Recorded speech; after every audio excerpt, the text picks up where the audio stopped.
80 की स्पीड में matter start होगा। 400 शब्द। अभ्यास 15। प्रतिलेखन खंड संख्या 1। रामधारी गुप्ता। Ready, start.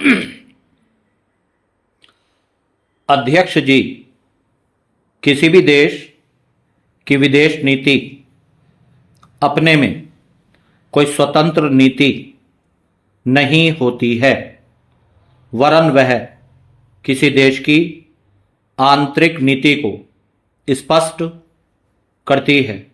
उदाहरण के लिए हम अमेरिका को ले सकते हैं।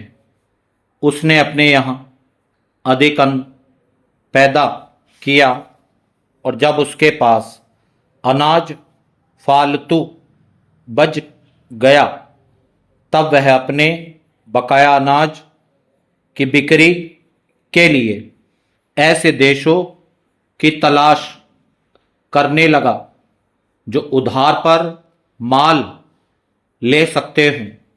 किंतु हमारी आंतरिक नीति ने यह तय किया कि खर्चीले ढंग से सरकार चलाएंगे और स्वदेशी मुद्रा की कोई राशि हमारे पास नहीं बचेगी। हमने कर भी लगा दिए और मुद्रा प्रसार भी कर दिया। कुछ संकट पड़ने के बाद इस बात की आवश्यकता को नहीं समझा कि उस पैसे का कहीं अन्यत्र उपयोग कर सकें। Paragraph change. श्रीमान, मुझे माननीय प्रधानमंत्री जी के इस कथन पर दुख होता है कि दुनिया के अमीर और गरीब देशों का अंतर लगातार बढ़ता जा रहा है। मैं उनसे यह पूछना चाहती हूं कि भारत की विदेश नीति ने उस अंतर को घटाने की क्या कोशिश की है? क्या भारत सरकार ने कभी दुनिया की पंचायत में यह कहने की हिम्मत की है कि बालिग मताधिकार के आधार पर यूएनओ का चुनाव होकर एक संसद बनाई जाए? और क्या आप में यह देखने की हिम्मत है कि फौज के हिसाब से कर लगाकर एक विकास का खाता खोल दिया जाए? जो देश विकसित हैं उनके मजदूरों का 1 घंटा हमारे देश के मजदूरों के 100 घंटों के बराबर माना जाता है, क्योंकि उनके पास साधन हैं।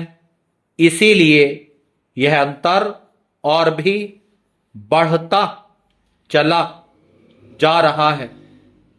किसी देश के अंदर आंतरिक नीति में अमीरी और गरीबी का अंतर बढ़ता चला जा रहा हो और वह दुनिया के देशों में विद्यमान अमीरी और गरीबी के इस अभिशाप को समाप्त करेगा, यह समझ में आने वाली बात नहीं है।